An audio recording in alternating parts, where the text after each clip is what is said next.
film the content, post it, and go about your life. It helps me to really target that audience that I want to watch my video. And that's a big part of how I've been growing. Who is this girl? Like, we don't know her.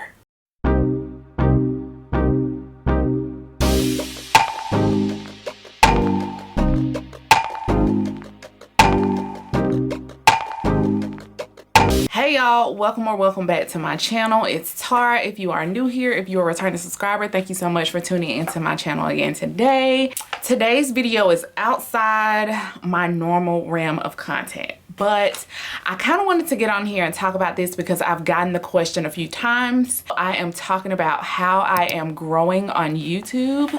I wish that I can give you some kind of foolproof formula, but I think it's a combination of things that I'm doing that's helping me to grow on the platform and create an engaging community. So if you're interested in hearing about what's been working for me and getting some tips to grow your own YouTube, then stay tuned. Okay, I do want to give a little disclaimer. I do not consider myself a coach or an expert. I am just telling you what has been working for me. That does not mean that it'll necessarily work for you, but if you implement some of these things, maybe it will. So let's start off with a little bit of a nugget of advice. I had to learn to just start. I think that I have gotten caught up in perfection and imposter syndrome in the past. So if you have not seen my Q&A, I had a YouTube channel before this. The growth kind of just stunted over the years and I was getting pretty much no views. I think because my content changed so much over the years that the algorithm got confused and really didn't know how to market me to the people who were on YouTube. I had that YouTube channel since I was in college, and over 9 years, a lot of my content changed. And I don't think I was consistent enough within each change to grow a community that was interested in that type of content. I'll get into the consistency part a little bit later in the video, but in starting this new channel, I knew that I needed to be strategic, but I needed to not focus so much on perfectionism. Like, put out the content that I want to see, put out the content that I enjoy creating, not worrying so much about, is the editing perfect? Is the video perfect? Does the picture look as good as it can look? When I worried about those things in the past, it's held up my progress, and I put so much energy into that at some point I talked myself out of even uploading the video because it wasn't to par of what I thought it should be. Just film the content, post it, and go about your life. If it flops, it's okay. You always have another day to upload. So that's just a little nugget of advice if you're struggling and you feel like, oh, everything I'm doing is not working.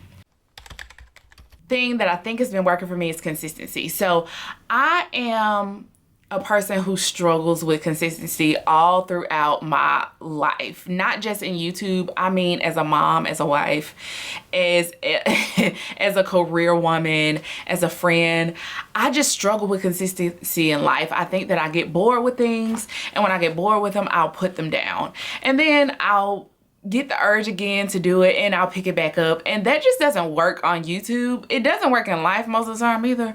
I'm learning that being consistent has been very valuable for me. I knew I wanted to hold myself to a standard to upload twice a week. And so I have never put a schedule out there because I don't want to say, hey, I'm uploading on Monday and Friday, and then Monday comes around and I can't upload. But I do want to commit to uploading 2 days a week. I have created little pockets of schedules in my life to allow me to be able to film, edit, and get the content out to you all. I have to plan. If I don't plan, the videos are not gonna come out, period. So my plan looks like this. I sit down at the beginning of each month and I think about topics that I'm interested in. Outfit ideas, how to style so-and-so. I put those ideas down on paper. I'm still a pen and paper type girl. I can't just operate off like the notes app in my phone or my iPad.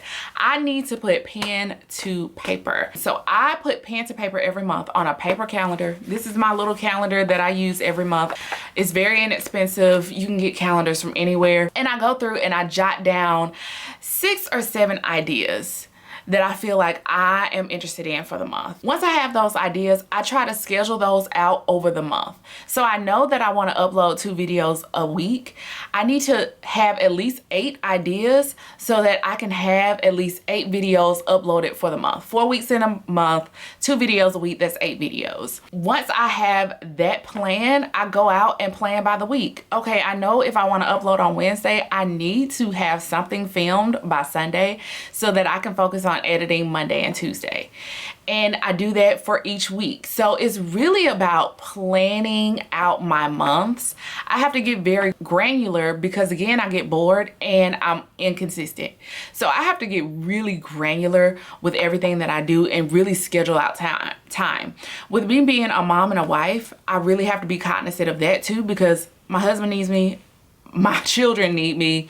I also work a 9 to 5. I have to work every day of the week, 8 hours a day. I need to be able to schedule little pockets of time throughout my day, whether it's my lunch break at work or it's before the boys get home, after everyone has gone to sleep, before everyone wakes up. I need to schedule out that time to say, hey, you need to record for XYZ time on this day. You need to edit for XYZ time on this day. That helps me to be consistent. Y'all, when I tell you, I have never been this consistent at anything in my life. So the fact that I am uploading consistently and pumping out content like this, I'm very proud of myself. I just have to say that. I'm very proud of myself. The next thing is batch creating. So I talked a little bit about how I plan to be consistent.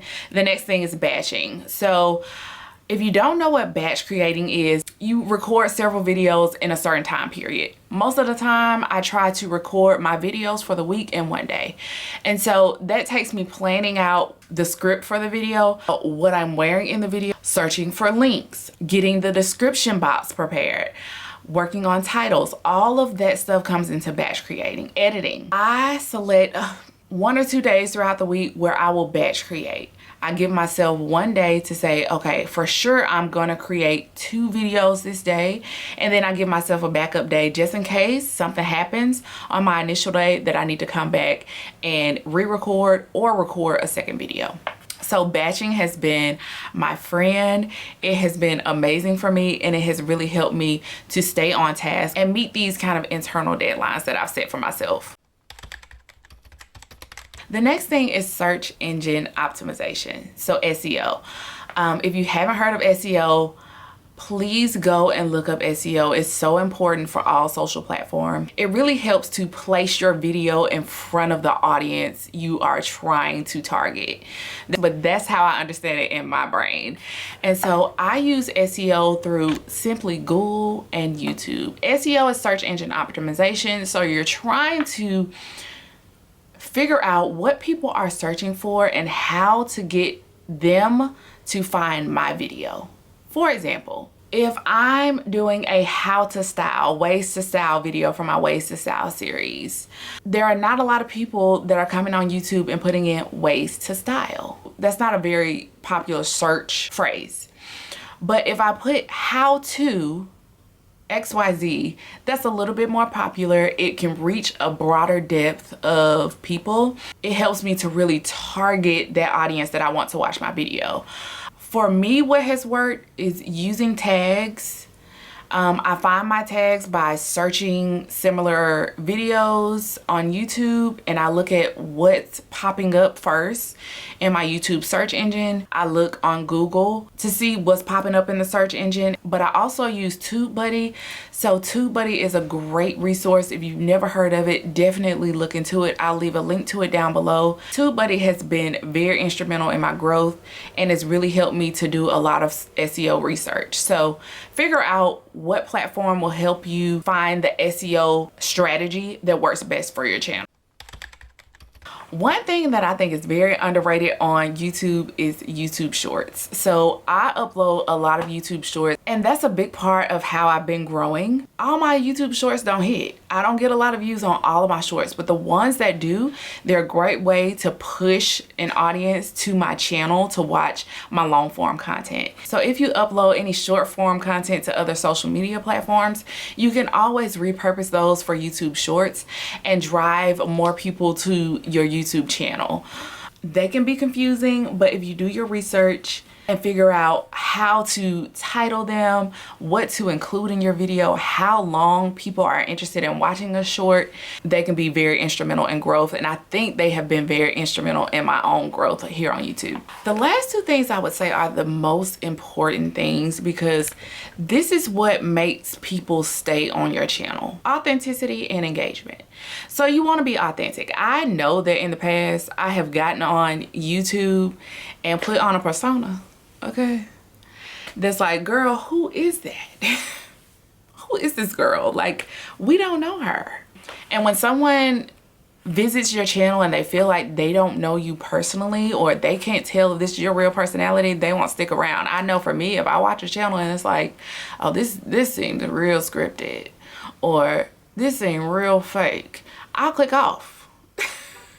If everything is super perfect, like you don't make any mistakes, and you know, you can't tell a joke, and there's no personality, I'm gonna click off that thing, okay? And so I really had to stand in, hey, this is who I am. I want to show that as much as I can in my videos. I know that I can be goofy, and so I try to keep those parts in, because that's what makes me relatable. I think that's how vloggers really succeed, is by showing their personality. They're showing their real life, they're being vulnerable, but there's space to do that on more of a fashion platform, targeted or niche platform as well. I'm a fashion channel, but I can still show my personality. I can still talk about my personal life. I can go live and we can kiki and talk. I can show more personality in my voiceovers, on my shorts. There are ways to throw your personality into any niche that you're in. So really being authentic and true to yourself, because it shows through the screen. People can see right through it. I definitely had to learn that on my last channel, and I'm still learning it here. I think sometimes I can get caught up in the, hey y'all, what's going on, and the YouTube persona, and sometimes I have to like pinch myself and say, Tara, baby, this is reality. Come on back. Come on back, girl, where you at? Engagement. That's something that I've also struggled with in the past on all of my social media platforms, because honestly, I don't sit on social media all day. So I've learned that I really have to engage with my audience, replying to comments, having conversations with my subscribers, making community posts to create an atmosphere where we can kind of talk about different things. Going live, y'all.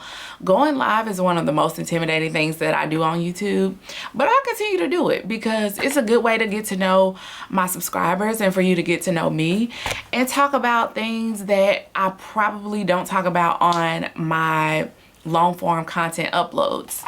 So really engaging with my audience and trying to build a community is what I'm trying to do. I've done 2 lives so far and I've had good engagement. You know, do I have the most people on my lives? No, but I think what the Bible say, when 2 or 3 are gathered. All right, so I take advantage of the people who are there and really try to build connection to see, hey, what do we have in common? Let's talk about that.